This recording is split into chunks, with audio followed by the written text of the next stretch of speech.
Vamos lá para a nossa quinta lição. Nós estamos andando rápido, entre aspas, né? Porque é o tempo que está passando depressa. Olha, já quinta lição, chegando já perto de um terço da nossa revista. E mais perto também daquele grande dia que o Senhor há de levar a sua igreja. Hoje nós vamos estudar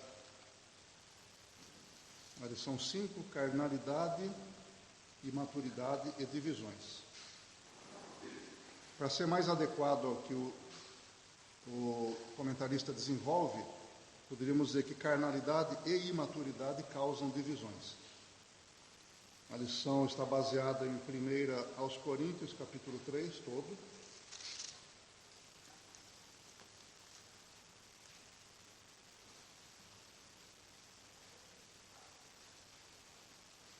O alvo da lição de hoje. Ao estudar esta lição, você vai identificar duas das principais causas das divisões na igreja: a carnalidade e a imaturidade, e praticar os recursos que o texto bíblico nos apresenta para evitar e eliminar o espírito divisionista. Vamos para a leitura bíblica.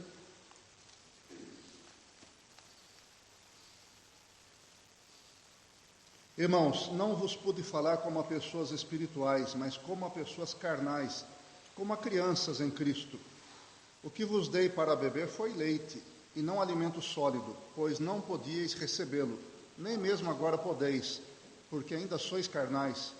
Visto que há inveja e discórdias entre vós, por acaso não estáis sendo carnais, vivendo segundo padrões puramente humanos? Pois quando alguém diz, eu sou de Paulo, e o outro, eu sou de Apolo, não estáis agindo segundo padrões puramente humanos? Quem é Apolo? E quem é Paulo? São apenas servos por meio de quem crestes, conforme o Senhor concedeu a cada um. Eu plantei, Apolo regou, mas foi Deus quem deu o crescimento. De modo que nem o que planta, nem o que rega são coisa alguma, mas sim Deus que dá o crescimento. O que planta e o que rega trabalham com o mesmo propósito, e cada um receberá sua recompensa segundo o seu trabalho. Porque somos cooperadores de Deus, e dele sois lavoura e edifício.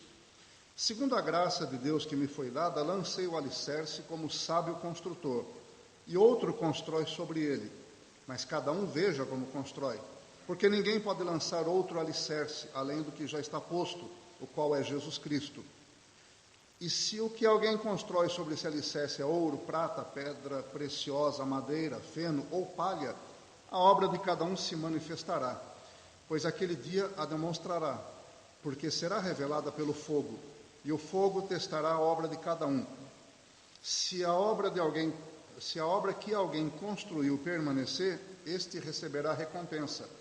Se a obra de alguém se queimar, este sofrerá prejuízo, mas será salvo como alguém que passa pelo fogo. Não sabeis que sois santuário de Deus e que o seu Espírito habita em vós?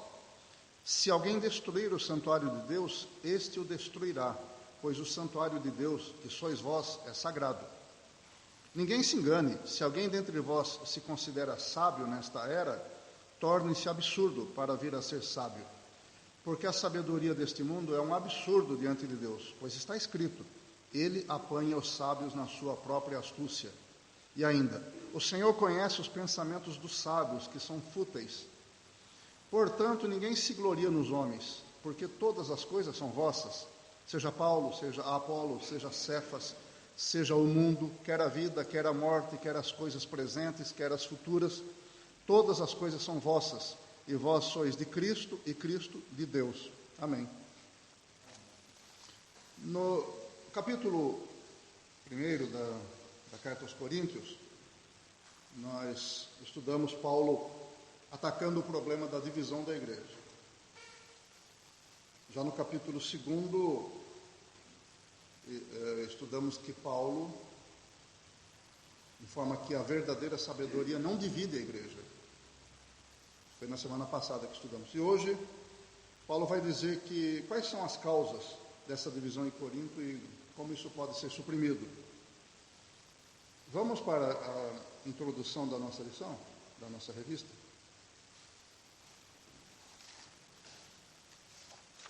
revista hoje vai nos dar boas orientações. Nós vamos acompanhar e progredir tanto na revista quanto na Bíblia.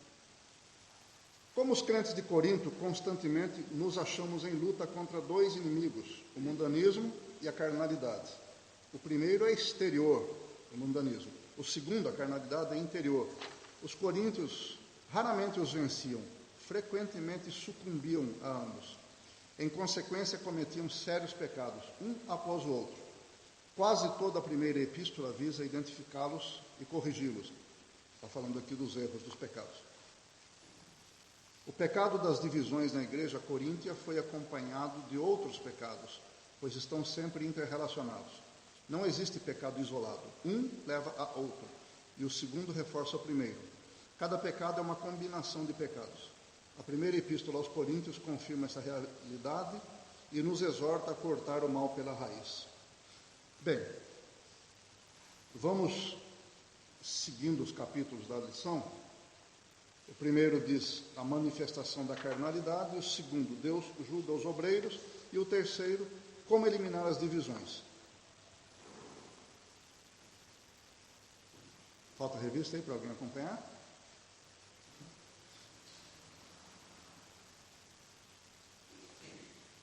Antes, o apóstolo mostrou que a causa de existirem divisões na igreja de Corinto era o mundanismo. Eles continuavam a prezar pela sabedoria humana. Agora ele aponta a carnalidade como a razão de criarem partidos. E aqui ele passa a falar da causa da existência dos partidos. E diz que o motivo do partidarismo não era somente externo, quer dizer, a influência do mundanismo, mas também interno, a carnalidade. Os coríntios não só haviam sucumbido às pressões do mundo, mas também haviam sido seduzidos pela própria carne. E quando é que o cristão sucumbe às pressões do mundo? Não é porque o mundanismo está rondando a vida dos cristãos, rondando a comunhão e a vida da igreja, que o mundanismo se aproximando como se fosse uma entidade com força própria, vida própria, vai entrar na igreja e os cristãos, eu não tenho como aguentar, cai no mundanismo. Não, o mundanismo existe, é o sistema maligno que governa esse mundo, é o sistema que trabalha a mente das pessoas no mundo, é o sistema imoral da humanidade fora de Cristo. Então, ele existe por si. A questão é, o que falta no cristão, ou o que acontece no cristão, para que o mundanismo entre na vida dele, ou para que entre na igreja? Aí a carnalidade. Então, veja, é um trabalho associado entre eles. O mundanismo só vai entrar na nossa vida, na vida da igreja, se nós dermos lugar. A porta de entrada vai ser a nossa carnalidade. Então, quando nós começamos a ceder aos impulsos da carne que vamos traduzir por sendo aquela propensão que cada crente tem para escapar das coisas de Deus e se dedicar às coisas que são contrárias à vontade de Deus. Isso nós estudamos já na carta aos Romanos. Quando essa propensão é alimentada pelo crente, a porta está se abrindo. Então, não é o mundo que entra, que mete o pé na porta e entra na vida do crente, entra na vida da igreja. Não é bem assim. Nós podemos até eventualmente falar dessa maneira para mostrar com vigor como as coisas estão acontecendo, mas na realidade o mundanismo entra por uma porta que se abre no nosso comportamento, nas nossas inclinações. É possível deter o mundanismo? É possível, depende de nós. É por isso que Paulo está censurando os nossos irmãos de Corinto. Eles foram os responsáveis pelo mundanismo penetrar a igreja e causar todos esses problemas. Como foram responsáveis? Porque eles estavam com o espírito assim. Eles estavam propensos, estavam dando lugar a essas coisas. A igreja de Corinto, como nós estudamos, é uma igreja problemática e realmente propensa à carnalidade. E Paulo diz aqui na lata deles: irmãos, eu não pude falar a vocês como a pessoas espirituais, mas como pessoas carnais, como a crianças em Cristo. Essa palavra crianças aqui é a tradução de uma palavra grega nepioi, coisa assim. Ne é uma negação e epioi é palavra. manifestação oral. Ele está dizendo assim, é como se ele dissesse, vocês não sabiam nem falar. E ainda não sabem. Não é nossa linguagem cotidiana. O que ele quer mostrar com isso é a infantilidade dos crentes. Absoluta imaturidade. Crianças que não sabem falar ainda são crianças com menos de 3 anos, talvez, 2 anos, né? E olha que palavra dura, então, Paulo está usando para os nossos irmãos de Corinto. Não é, se hoje já é difícil falar, se alguém dissesse, irmãos, vocês são muito infantis, vocês ainda são crianças. Se já é duro de ouvir, imagina Paulo falando que vocês são como crianças que nem aprenderam a falar ainda. Ainda estão balbuciando algumas coisas. Então, era muito pesado Paulo falar assim com eles. E quando Paulo fala assim dessa maneira, com aqueles para os quais ele escreve, é porque a coisa está feia. Porque ele não é de falar pesado, né? Tanto é que ele fica tentando dar uma adulada para quebrar o galho. Ele começa, a expressão irmãos aqui, adelphoi, é uma expressão de carinho. É uma expressão de acolhimento. Então ele tenta suavizar. Irmãos, olha, não havia condições de eu falar com vocês como se fossem pessoas maduras, porque vocês são crianças, não sabem nem falar direito ainda. Vocês estão engatinhando, vocês estão muito atrasados nisso.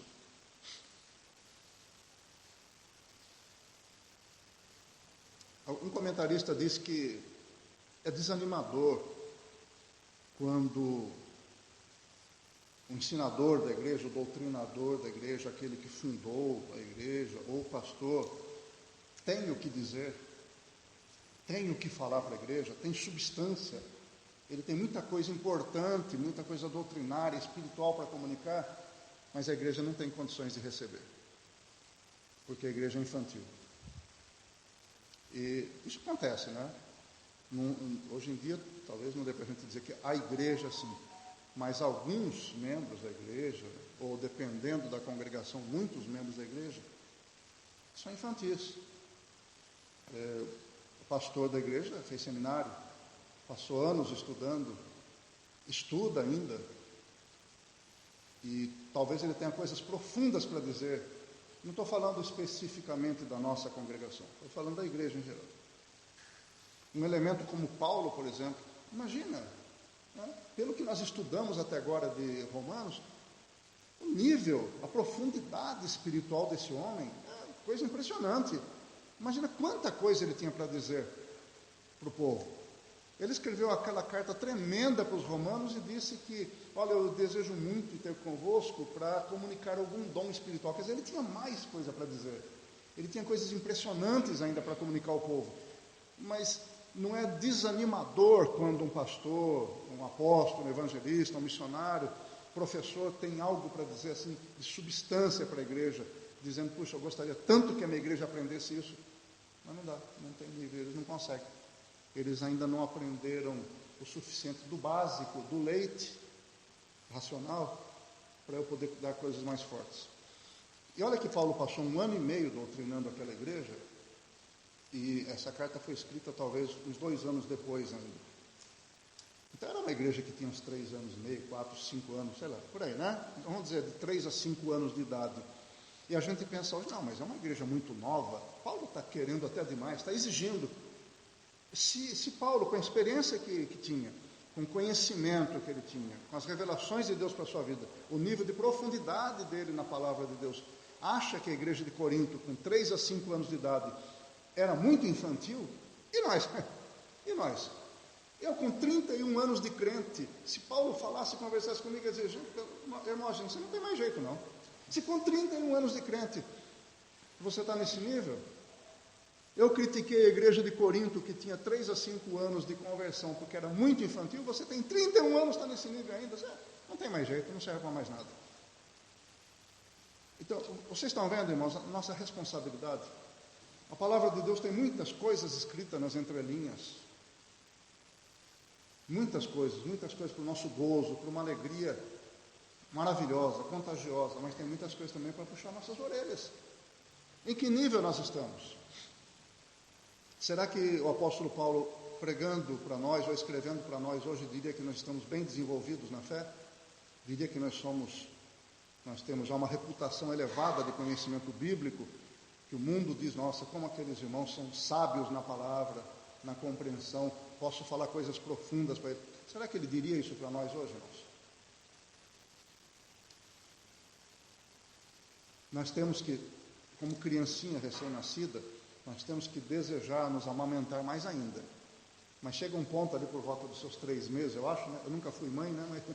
Mas eu tenho uma ideia ali que por volta dos seus 3 meses, 4, já começa a dar uma coisinha amassada, né? Uma banana amassada, é isso, né? Depois vai aumentando, né? 6 meses, aí começa a dar algo mais sólido.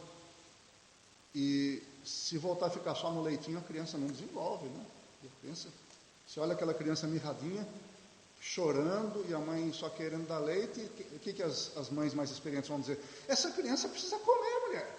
Essa criança não pode ficar só no peito, ela já tem que comer alguma coisa mais sólida, tem que botar o organismo dela para funcionar melhor, olha, senão ela não vai crescer. Não é assim? Não é assim, meus irmãos. Eu já cansei de ouvir isso. Tem que dar mais alguma, tem que dar uma banana amassada para ela, uma maçã raspada, uma cenoura ali mais ou menos temperadinha. E nós, em que nível nós nos encontramos? Vamos ficar tomando leite a vida toda? É como se Paulo dissesse, eu não pude falar para vocês como pessoas espirituais, mas como crianças em Cristo. O que eu dei para vocês beber foi leite, não alimento sólido. Eu não pude nem raspar uma maçãzinha para dar para vocês. E pior, e vocês ainda não podem receber. Nem agora, porque ainda vocês são carnais, versículo 3. E aí, como isso pesa para Paulo dizer, ele tenta se justificar. Por que vocês são carnais ainda? Porque ainda há inveja, discórdias. Acaso vocês não estão sendo carnais, vivendo segundo padrões puramente humanos? Gente, nós estamos no corpo de Cristo. Nós somos uma nova geração agora, uma geração espiritual, geração de Deus. Fomos regenerados pelo Espírito Santo. Somos uma nova família, uma nova nação, um novo povo. Ainda habitamos nessa terra, temos os pés na terra, temos que nos relacionar com o povo dessa terra, mas nós não podemos viver segundo o padrão dessa terra. É isso que ele quer dizer. Vocês são carnais, porque estão vivendo segundo padrões puramente humanos. Nosso nível ético agora é outro, foi modificado pelo Espírito do Senhor. Essa questão de nível ético e essa questão de cosmovisão, nós estudamos em Romanos. O Senhor nos propôs agora uma nova cosmovisão, uma nova maneira de enxergar a realidade, de enxergar os acontecimentos, de trabalhar com eles, de viver com eles. Isso agora, a nossa maneira de encarar as coisas do mundo e as coisas dessa vida, tem que ser pela ótica de Deus. Não pode mais ser pela ótica daqueles que não têm Jesus Cristo. É como se Paulo dissesse isso. Olha, veja só, se nós continuamos a precisar apenas de leitinho, se o pastor precisa ficar pregando coisinhas muito simples e não pode se aprofundar nas doutrinas, se as nossas aulas de escola dominical e as nossas reuniões têm que ser bem ralinhas, porque senão ninguém entende, nós vamos continuar assim a vida toda, nós vamos ser uma porta aberta para o mundanismo, uma porta escancarada, porque nós estamos nos comportando com carnalidade, nós estamos sendo imaturos, infantis, sem ser crianças, nós estamos nos comportando como crianças. Quando nós estudamos Hebreus, nós vimos também o escritor de Hebreus no capítulo 6, nossa, tão puxão de orelha, tão forte, né, na igreja, e abordar esse assunto dessa maneira também, e que ele estava lidando com crianças. Ele dizendo, eu tenho tanta coisa para falar para vocês, mas vocês não estão com capacidade de receber, porque vocês ainda são muito infantis. O escritor aos Hebreus diz. Irmãos, na semana passada eu disse, a gente não pode ficar bronqueado quando alguém dá uma palavra dura, porque essa palavra é para nós, corpo de Cristo. Mas nós temos que entender isso, nós temos que ter uma consciência e uma percepção exata dos fatos. É que nós podemos ficar bravos com o pastor se ele dá uma bronca em nós a respeito disso, se um pregador vier, um ensinador vier e falando, podemos ficar bravos com ele, só não podemos ficar bravos com Deus, se o pastor, o pregador, o ensinador estiver falando a verdade. E pior, Deus está vendo e está medindo o nosso nível de maturidade. Nosso Pai está dizendo: meu filho, minha filha, alimente-se. Não rejeite o alimento, alimente-se, cresça. Vamos fechando essa porta da carnalidade que se abre para o mundanismo. Alimente-se da palavra, busque, se aprofunde, tenha fome. Diga: mamãe, quero comer, mamãe, quero comer. Diga isso. Busque mais. Tenha sede do Espírito do Senhor que ensina a palavra. Tenha fome da palavra de Deus. Não espere a aula, não espere o sermão. Pegue sua Bíblia. Leia você, medite, pare. Não é só ler. Eu li a Bíblia no ano inteiro. Não é só isso. Não importa se você vai passar um ano lendo um livro da Bíblia. O importante é você tirar alimento daquele livro. O importante é você se alimentar e crescer, se fortalecer. Se nós permanecermos numa situação de que só tomar um leitinho, uma sopinha assim bem ralinha, o inimigo fica satisfeito conosco e nós não progredimos, não ganhamos, não crescemos.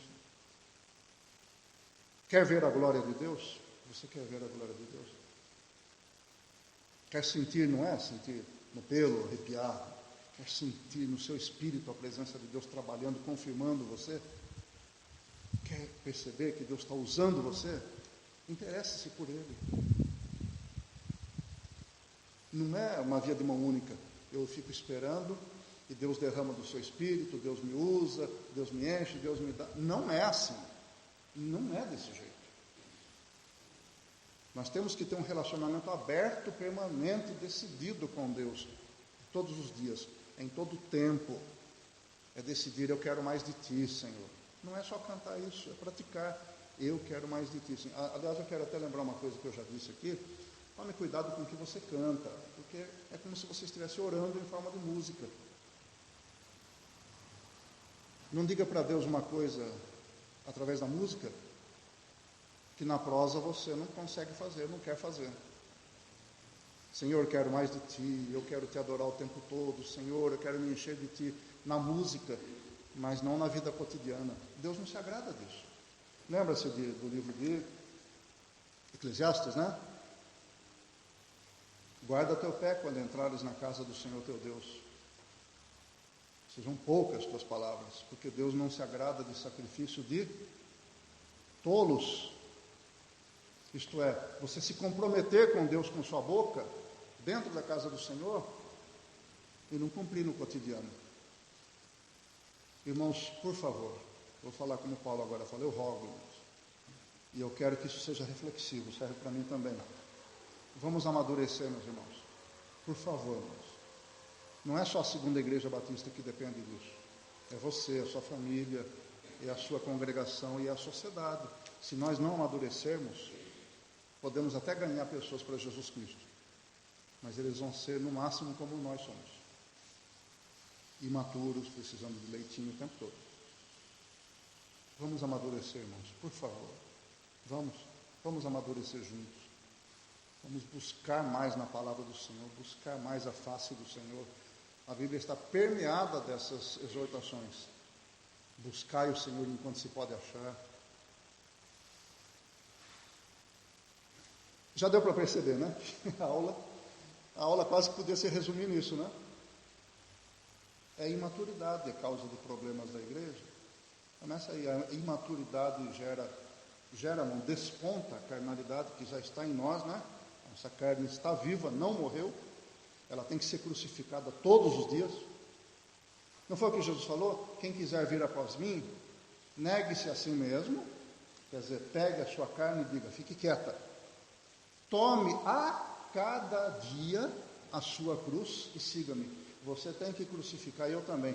Todos os dias tem que crucificar, não é crucificar a carne. Não é dizer, eu entreguei minha vida para Jesus e crucifiquei minha carne. Está crucificada com Cristo. Não, é todos os dias. Porque quando você acorda de manhã, você acorda com cobiças e desejos novos. E a sua carne está prontinha, revigorada, pronta para fazer mais um assalto contra você, contra a sua vida moral. E fazendo isso, você permitindo, abre a porta para o mundanismo.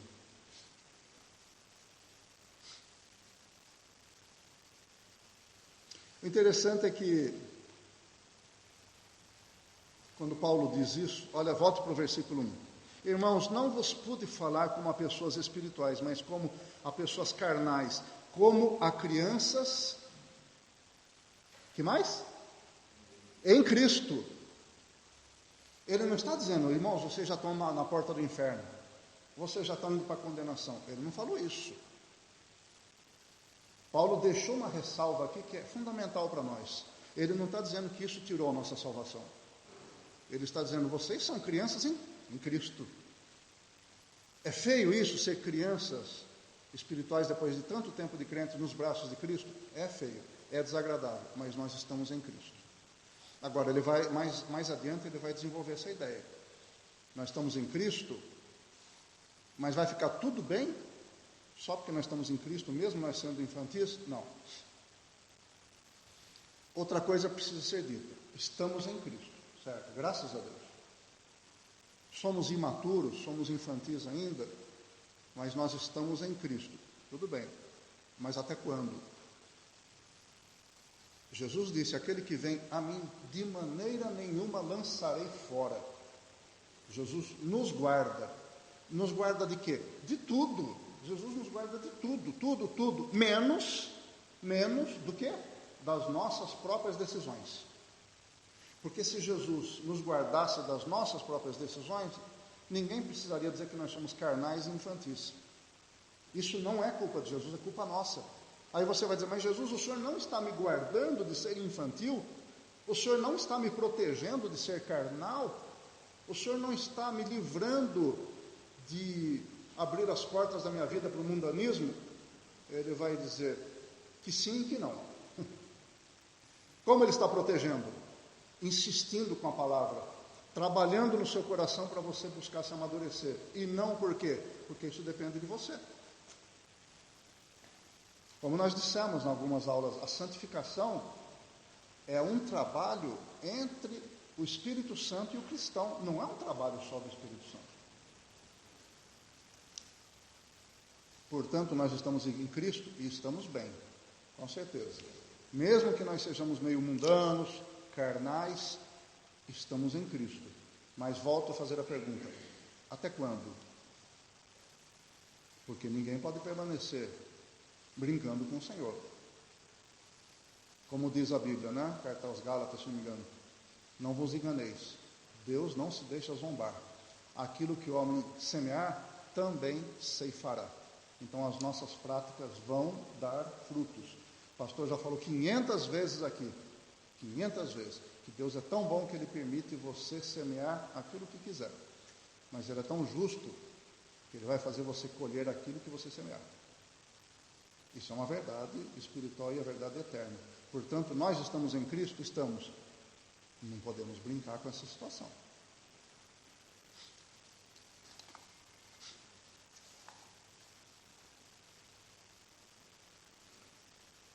Passando lá para o terceiro tópico do primeiro capítulo da revista, é preciso mudar o foco da atenção. Na verdade, é que quando Paulo está dizendo que o pessoal é carnal, que existem discórdias, partidarismo, ele está focalizando que, principalmente, a questão das divisões baseadas em super-heróis, do que nós falamos nas semanas anteriores, né? E ele vai dizer, versículo 4, pois quando alguém diz, eu sou de Paulo e o outro eu sou de Apolo, não estáis agindo segundo padrões puramente humanos? Quem é Apolo? Quem é Paulo? Você vai perceber isso na Bíblia, desde o Antigo Testamento, que quando uma pessoa pergunta pelo nome de alguém dessa maneira, é como se ele dissesse, como se, quando pergunta, quem é Paulo? Quem é Hermógenes? Essa pergunta é um desdém. É como se dissesse, Paulo não é nada. Apolo, Hermógenes, você não é nada. Quem é Hermógenes? Não é nada. Entendeu? Então, quando Paulo pergunta aqui, ele está desdenhando de si mesmo e de Apolo. Não que ele esteja reduzindo à insignificância o ministério dele e de Apolo. O que ele quer dizer é que, comparativamente com Deus, Paulo e Apolo não são nada. E ele passa a explicar isso. São apenas servos, assim como vocês e eu, são apenas servos por meio de quem crestes, conforme o Senhor concedeu a cada um. Ele está dizendo, vamos focalizar a coisa da maneira correta. Esse negócio de vocês ficar dividindo e ter seus super-heróis dentro da igreja, um partido aqui, o partido ali, Paulo, Cefas e Apolo e Jesus Cristo, isso aí vocês estão mostrando que a carnalidade, mundanismo, estão focalizando da maneira errada, estão elegendo super-heróis. E esses super-heróis que vocês estão elegendo aí, essas figuras que vocês estão imaginando como super-heróis, não são nada. Paulo, Cefas, Apolo, são simplesmente seres humanos, comedores de feijão, servos de Jesus Cristo, como vocês são, que o Senhor chamou para uma obra específica. Deus falou: Paulo, vai lá e prega o evangelho em Corinto e depois reúna os convertidos e forma uma igreja. Apolo, agora vai você lá e vai doutrinar aquela igreja. Sim, senhor. Sim, senhor. E por que vocês fazem esses super-heróis se quem está comandando tudo isso, dando poder para essas pessoas trabalhar e dando ordens é o Senhor? Por que nós vamos nomear simples homens ou mulheres como super-heróis nossos, se quem está acima de tudo isso é Deus? Então, Paulo, como se Paulo dissesse: gente, para de olhar para Paulo e Apolo e Cefas, não são nada, são apenas servos, estão apenas obedecendo às ordens do Senhor. E no versículo 5 mesmo, no final, conforme o Senhor concedeu a cada um, quer dizer, concedeu, hein? Veja só, hein? Concedeu, quer dizer, Paulo conseguiu fundar essa igreja porque Deus concedeu para ele essa habilidade. Paulo, lembra que eu falei semana passada? Quando nós nos convertemos, nós tínhamos capacidade para fazer alguma coisa no reino de Deus? No dia que a gente se converteu, olhe daí para trás. O irmão, a gente podia ensinar a palavra de Deus antes de se converter? Você podia evangelizar? O pastor podia administrar a igreja? Alguém poderia desenvolver um ministério de intercessão?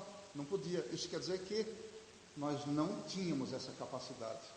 Do dia que nós nos convertemos para frente, Deus nos concedeu. Então isso não é nosso, não é inato, nós não nascemos com isso, não herdamos de ninguém, não desenvolvemos isso na nossa vida, Deus nos deu na nossa conversão. E Paulo está dizendo aqui, Paulo fundou essa igreja porque Deus concedeu para ele essa capacidade. Apolo doutrinou a igreja porque Deus trabalhou na vida dele, encheu com o Espírito Santo e deu capacidade. Se não fosse Deus, eles não iam fazer nada. Por que Paulo está fazendo isso? Para reduzir a importância da imagem desses super-heróis e mostrar para a igreja de Corinto: pare de ficar olhando para homens e achando que eles estão dando significado para a igreja. Quem dá significado e substância para a igreja é o Senhor Jesus Cristo, através do seu Espírito Santo. Os outros são servos. Às vezes o meu nariz eleva um pouquinho e eu me acho alguma coisa, eu estou errado quando eu penso isso. Porque, como eu disse, eu não tenho capacidade de mim mesmo. Eu só tenho aquilo que Deus me concede para trabalhar na sua obra. Então, Paulo disse: irmãos, se coloque no seu lugar, porque você não é nada. Assim como Paulo não é nada, assim como Apolo não é nada. Só é alguma coisa porque Deus concedeu. Porque Deus está usando.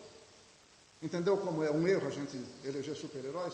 Hoje nós temos igrejas que ainda têm na sua fachada o nome do seu fundador, como se ele fosse o herói da igreja. E algumas outras igrejas não têm o nome do seu fundador estampado, mas a igreja não sobrevive sem aquela figura. É assim com Edir Macedo, não é? Eu não sei o que vai ser da igreja quando esse cara morrer. O R.R. Soares, assim com a Deus Amor, Davi Miranda, em todas as placas da igreja Deus Amor está lá o missionário Davi Miranda, que acho que já até morreu. E assim com outras igrejas.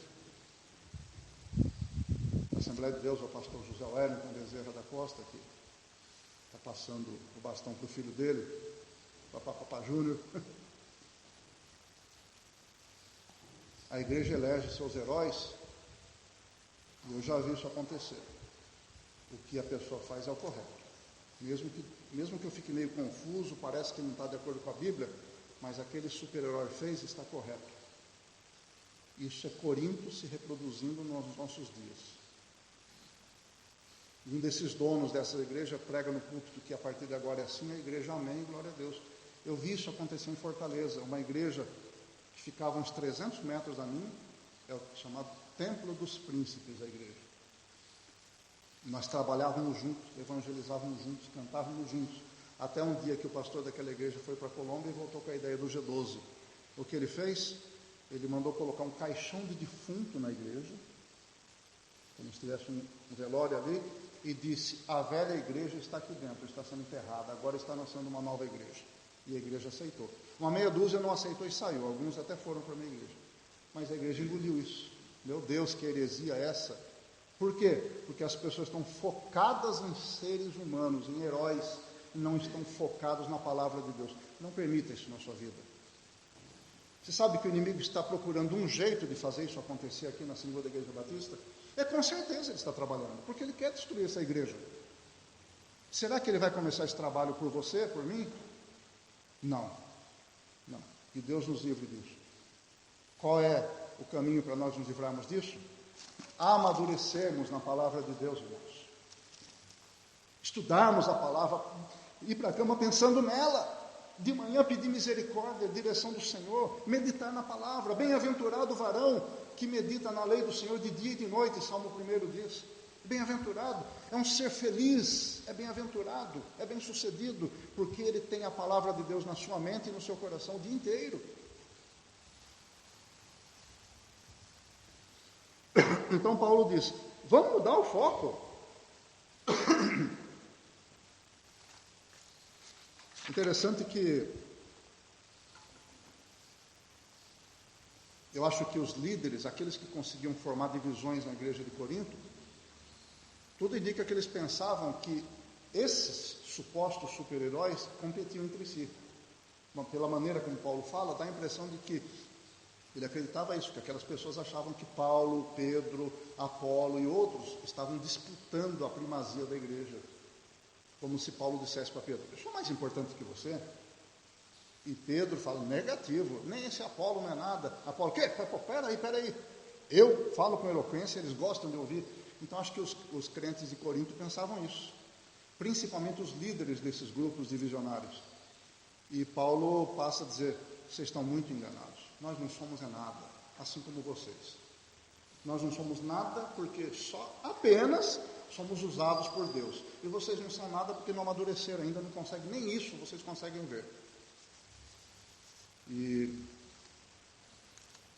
ele vai dizendo, versículo 6, eu plantei. Importante isso, né? Pensa bem, Hector. O Senhor leva vocês lá para Conchinchina, lá no meio do ano. E vocês constituem uma igreja lá. A família de vocês constitui uma igreja. Aquele pessoal lá do meio do mato forma, né, dezenas de pessoas. Vocês poderem dizer, eu plantei aquela igreja. Não é maravilhoso? É gostoso, né? Mas, olha o que Paulo continua. Não estou criticando, por favor, eu só estou usando como exemplo. Como o Wellington tem um coração aberto, a gente usa muito ele como exemplo, né? Porque ele sabe que eu não estou sacaneando, né, Wellington? Então, ele diz assim, eu plantei. Aí depois de mim veio outro. E regou, quer dizer, doutrinou a igreja, foi ensinando a igreja, ajudou a igreja a crescer. Apolo regou. Mas quem é que merece o destaque de tudo isso? Ele diz, Deus, que é quem dá o crescimento. Gente, Paulo pode plantar a igreja, ver a igreja das suas mãos nascer ali, pelo poder de Deus.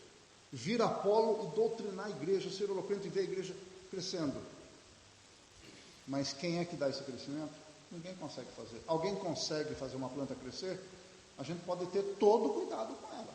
Preparar a terra, fazer tudo o que é necessário, colocar a mudinha ou a semente e deixar no ponto. Quando está brotando já vem outro, começa a regar.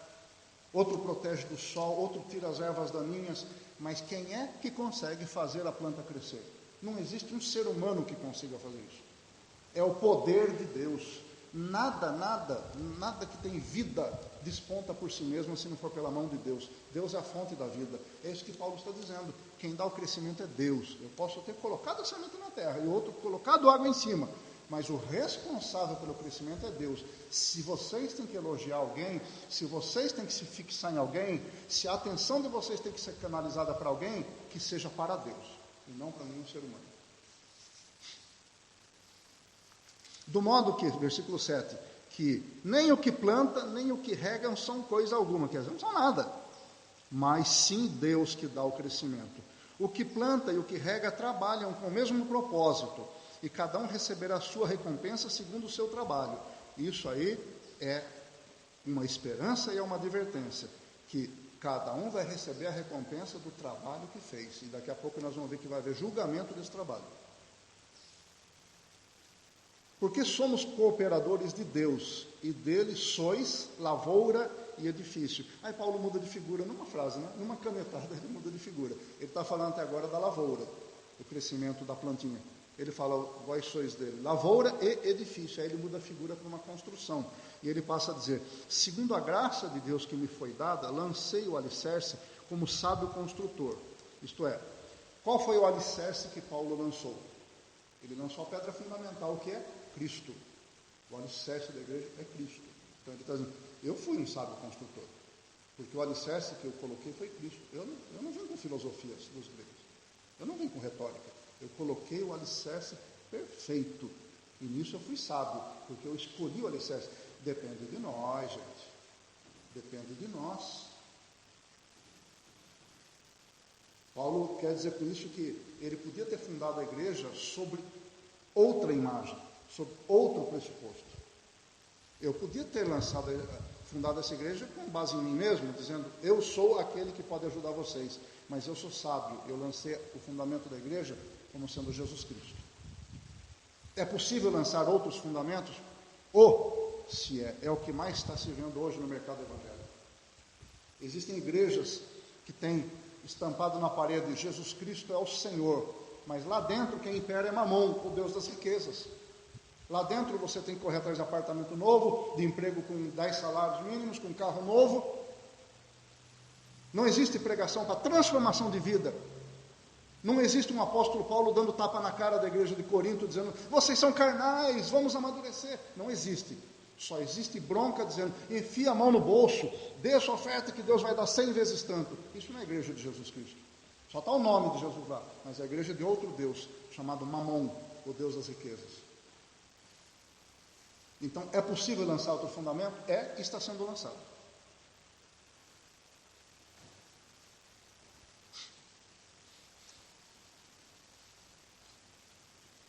Voltando para o versículo 10. Segundo a graça de Deus que me foi dada, lancei o alicerce como sábio construtor, e outro constrói sobre ele. Ele usa a mesma figura, né? Eu semeei, o outro regou. Aqui eu lancei o alicerce e o outro construiu sobre ele. Mas aí ele quer desenvolver uma ideia importante para falar do julgamento. Mas cada um veja como constrói. Isto é, esta igreja, vamos falar dessa nossa? Essa igreja já foi plantada aqui. Quem plantou essa igreja sobre a pedra fundamental que é Cristo Jesus. Talvez essas pessoas já até tenham morrido. Não sei, talvez. Talvez alguns sejam vivos, alguns vivos. Mas a palavra de Deus está dizendo, vocês que ficaram, que são sucessores dessa obra, tomem cuidado, porque o alicerce foi lançado. Agora, veja como é que você constrói em cima desse alicerce. Deus está de olho. Ele não usa nem figura de alvenaria aqui, com concreto, tijolos, ferro, não. Ele usa figuras extremas. Alguém pode construir em cima desse fundamento usando ouro, pedras preciosas, prata, ou pode usar também papel, madeira, feno, palha. Se você tivesse esses dois tipos de materiais para construir um edifício, quais você escolheria? Pergunta retórica, porque né? Até eu que sou mais bobo já sei a resposta, né? Se for para entregar essa obra para Jesus ainda, está sendo construída sobre a personalidade de Jesus Cristo, sobre o caráter de Jesus Cristo, construindo em cima dele, sobre essas maravilhas. Então eu vou reformular a pergunta. Considerando que você está construindo em cima desse caráter bendito e maravilhoso e santo e todo-poderoso de Jesus Cristo, quais desses materiais você escolheria?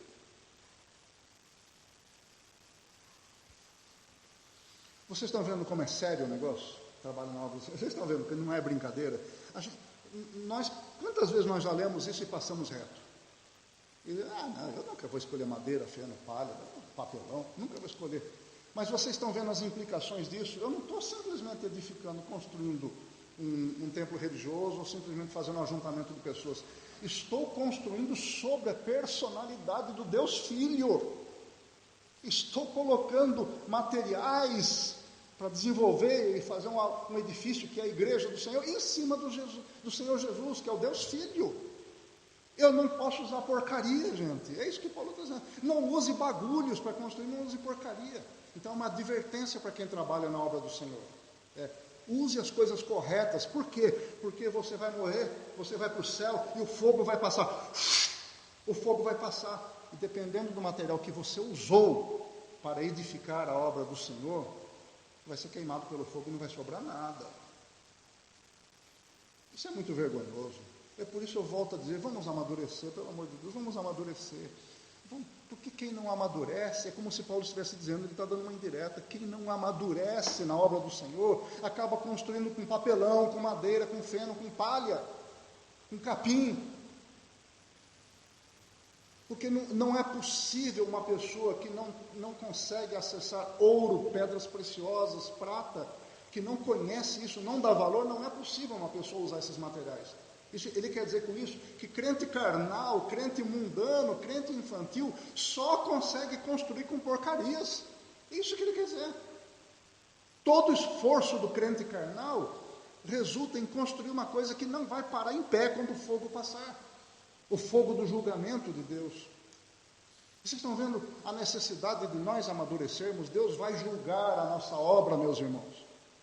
Deus vai nos colocar diante do fogo e vai dizer, agora você vai passar pelo fogo e vamos ver o que vai sobrar.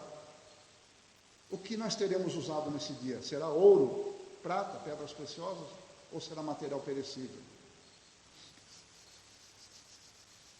A nossa responsabilidade é muito grande. O problema é que a gente lê a palavra como quem está lendo assim, uma notícia de segunda classe, de segunda importância.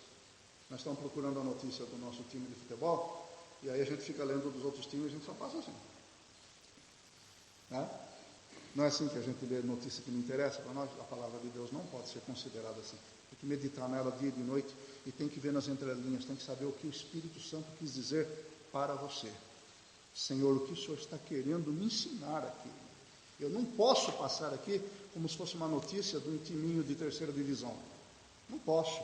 Eu preciso saber o que o Senhor quer dizer para mim aqui, que vai mudar a minha vida.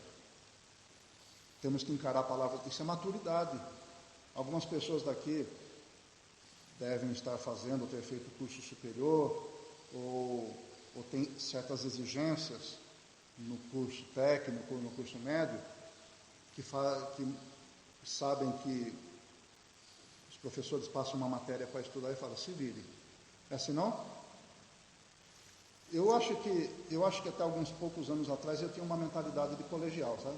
Ainda mais do colegial antigo, né? Em que o professor escrevia a matéria lá, ou dava uma apostila, você lia e estava ali tudo mastigado para a prova, né? A resposta já estava ali, né? Mas em cursos técnicos mais exigentes, em curso superior, não é assim. O professor passa o básico da matéria, que é para despertar a sua capacidade de entender aquilo, e depois ele dá títulos e fala, vá pesquisar. E a prova vai ser com base naquilo que você pesquisar. A nossa vida é assim. Nós não vamos ter alguém segurando pela mão e ensinando o beabá a nossa vida inteira. E na vida espiritual assim também. Se nós quisermos ficar só na base do leitinho e alguém dizendo até a resposta daquela pergunta para nós, nunca vamos desenvolver e nunca vamos construir algo que preste sobre Jesus Cristo. Ou nós nos imbuímos agora da necessidade de estar num curso técnico exigente ou no nível superior, nos imbuímos dessa necessidade de falar, agora compete a mim, eu sou adulto na fé, eu já não sou mais um neófito, compete a mim, agora eu vou meditar na palavra do Senhor, agora eu vou me dedicar, agora eu vou pesquisar e agora eu vou aprender, porque eu preciso. Se por acaso eu não entender, o professor está disponível. Senhor, por favor, o que isso significa para mim? O professor está disponível, mas ele não vai abrir sua cabeça e colocar lá dentro, ele não vai dar uma apostila para você, está aí, pergunta e resposta já está tudo feito aí, não vai acontecer. Caminhando para o final, irmãos, aguenta aí que até 13h a gente termina. Então, cada um veja como constrói, porque ninguém pode lançar outro alicerce além do que já está posto, qual é Jesus Cristo. E, versículo 12, e se o que alguém constrói sobre esse alicerce é ouro, prata, pedra preciosa, madeira, feno ou palha, a obra de cada um se manifestará, pois aquele dia o demonstrará, porque será revelada pelo fogo, e o fogo testará a obra de quem? De quem? De cada um. Você está dentro desse cada um? Eu tenho a impressão de que Paulo fala de tal maneira que não escapa um cristão sequer. A senhora está dentro desse cada um? Está. Você está, a senhora está? Eu estou, vocês estão? Todo mundo está. Então, esse fogo vai passar por nós e vai testar a obra de cada um. A sua e a minha também vai ser testada. Nós vamos passar pelo fogo. Isso é que é chamado, nos meios de estudo evangélico, de tribunal de Cristo. Não é o juízo final. O juízo final é aquele juízo condenatório. Esse aqui é o julgamento depois da primeira ressurreição. É arrebatamento da igreja, a ressurreição dos mortos. Vão para o céu e vão passar pelo tribunal de Cristo. É um julgamento que vai permitir a distribuição de galardões, né? De recompensas pelo trabalho. Depois disso, muito tempo depois, né? Vai acontecer a ressurreição dos ímpios, para juízo final, para condenação. Então, quer dizer, nós vamos ser julgados primeiro,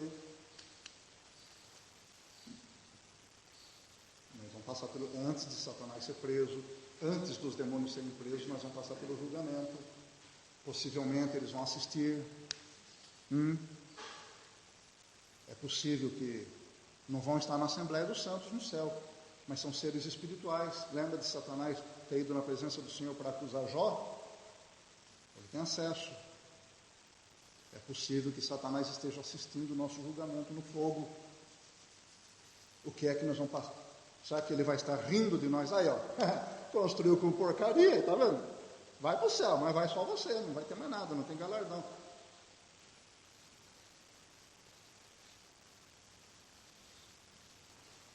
Versículo 14. Se a obra que alguém construiu permanecer, este receberá recompensa. Se a obra de alguém se queimar, este sofrerá prejuízo, mas será salvo, como alguém que passa pelo fogo. Quer dizer, este julgamento não vai produzir condenação. Não, mas pode produzir vergonha. Muito júbilo, muita alegria para uns e vergonha para outros. Porque tudo que fez na vida, se eu pensei que eu tinha feito tudo direitinho na obra de Deus, queimou tudo. A pessoa está no céu, está em Cristo Jesus. Salvação não é pelas obras, mas perdeu tudo o que fez. Por favor, vamos amadurecer, por favor. Em nome de Jesus, vamos amadurecer. Porque nós amadurecendo, nós vamos querer construir. Quando o Espírito Santo se move dentro de nós estamos dando lugar, isso produz júbilo, produz vontade de servir. Vamos amadurecer, irmãos, em nome de Jesus. Não sabeis que o santuário de Deus e que o seu Espírito habita em vós? Se alguém destruir o santuário de Deus, esse o destruirá, pois o santuário de Deus que sois vós é sagrado. Esse verbo traduzido por destruir aqui, phteirie, em grego, é mais ou menos assim, viu? Eu também não sei falar nem português direito, vou falar grego, não estou me atrevendo. Não significa apenas destruir, pode significar arruinar, prejudicar, estragar, corromper. Então, não significa arrasar, colocar por terra. Pode significar prejudicar de alguma maneira, tá? 18. Ninguém se engane, se alguém dentre vós se considera sábio nesta era, torne-se absurdo para vir a ser sábio. Porque a sabedoria deste mundo é um absurdo diante de Deus, pois está escrito, ele apanha os sábios na própria astúcia. E ainda, o Senhor conhece os pensamentos dos sábios, que são fúteis, e isso nós temos batido aqui, inclusive hoje. Olha, essa dificuldade, até quase com lágrimas, estou tentando mostrar para mim e para vocês, que deixe de lado a sabedoria desse mundo e comece a se compenetrar da sabedoria de Deus. Amadureça na sabedoria de Deus, porque nós vamos amadurecer em alguma coisa. Tá? Nós vamos amadurecer em alguma coisa, ou na sabedoria de Deus ou na sabedoria do mundo. Você quer escolher hoje? Amadurecendo na sabedoria de Deus, vai construir um edifício de ouro, prata, pedras preciosas e vai receber galardão. Amadurecendo na sabedoria do mundo, vai construir com feno, palha, madeira, papelão e vai perder tudo no dia do julgamento pelo fogo. 21. Portanto, ninguém se gloria nos homens, porque todas as coisas são vossas, seja Paulo, Apolo, Cefas, mundo, a vida, a morte, as coisas atuais, as futuras, todas as coisas são vossas, e vós sois de Cristo de Deus.